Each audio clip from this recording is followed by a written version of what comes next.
Sa mundo ng luha at saya, may mga kwentong hindi malilimutan. Totoong mga kwento ng pagmamahal, sakripisyo, pamilya at mga pangarap.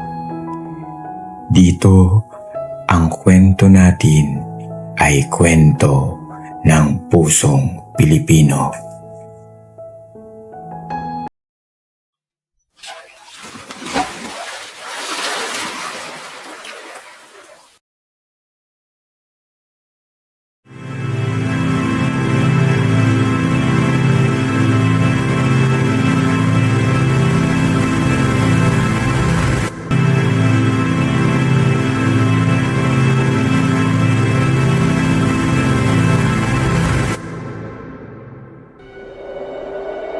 Sa likod ng liwanag at ingay ng syudad, may mga tahimik na kwento.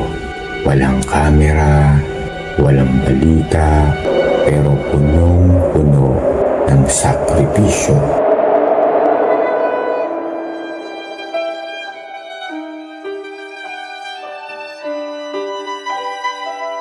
Hindi siya madaldal at hindi rin palabiro sa Bicol. Pero sa katahimikan niya, may tinig ng sakripisyo.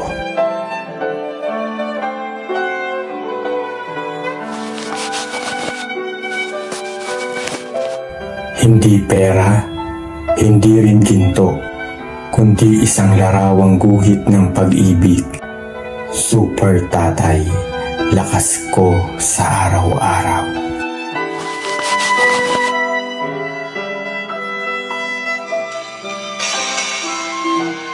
Sa ilalim ng araw, dumadaloy ang pawis. Pagod, puyat, at sakripisyo para sa pangarap na anak.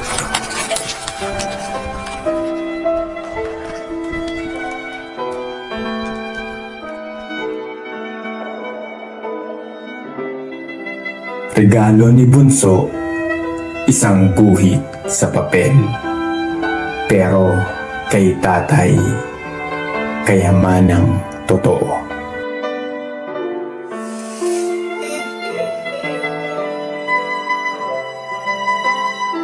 Wala man ang tatay, pero siya ang dahilan kung bakit may handa.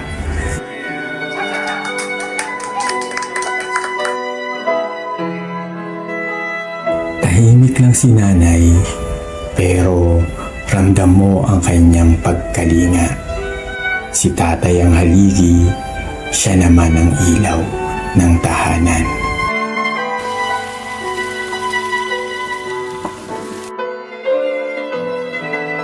Bawat gabi, may lungkot na hindi niya sinasabi. Pero hindi siya sumusuko.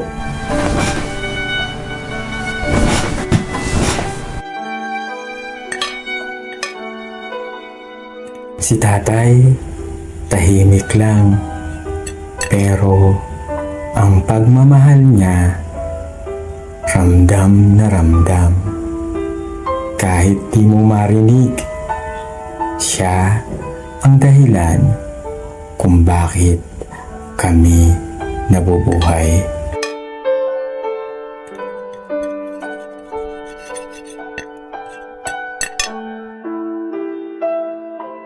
Para sa mga tahimik na bayani. Salamat po, tatay. Sa bawat timpla ng kwento, may luha, may pag-asa, at may sakripisyo. Dito sa tahanan ng mga timplados, ang bawat yugto ay may pait ng karanasan, lasa ng katotohanan, pero nagmumula sa puso. Dito, bahagi ka ng bawat kwento dahil ang kwento natin ay kwento ng pusong Pilipino.